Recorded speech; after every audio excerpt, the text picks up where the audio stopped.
Ложка снег мешая, ночь идет большая. Что же ты, глупышка, не спишь? Жырчы Оксана Ялтанская бишек жырын килеп уйық баш бәйлі. Хужасының яхшы эш башкарганын эте Роккида күрә, һәм кымашы уламый. Хатын кыз бәйлеген уйық башлар вакытыннан алда туган балаларны жылтачак. Самое главное, это с каким посылом мы вот это вот делаем. Я вот думаю, что это вот 100% польза будет от того, что мы...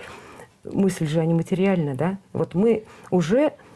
Вот я вижу с мыслью о том, что это ребенок будет выздоравливать, набираться сил, да, что вот он вырастет большим, хорошим, достойным человеком.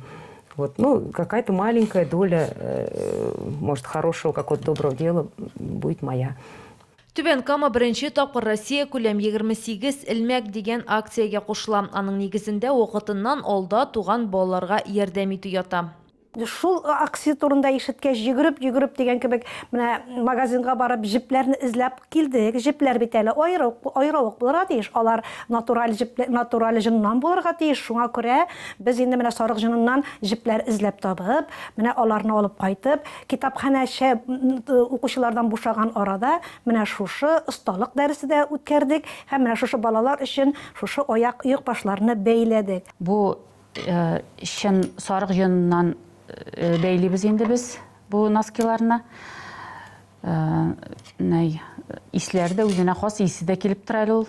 Балалар сау сәламәт булсыннар инде, менә шул туган балалар вакытыннан алда туган балалар исән сау булсыннар. Хатын кызлар эшләрен ЗАГСка алып киләләр. Җылы әйберләрне җыю тартмаларының берсе биредә урнашкан.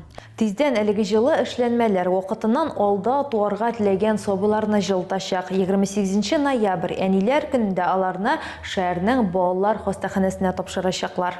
Балалар өчен җылы әйберләр табигый йоннан бәйләнергә тиеш. Ул баланың тәнен җылытып кына калмый, кычыттыруы аркасында сабыйны хәрәкәтләндерә. Әйтергә кирәк, соңгы 10 ай ишендә Түбән Камада 147 бала вакытыннан алда туган. Рушния Сибатова, Фәхри Исламов, НТР яңалыклары.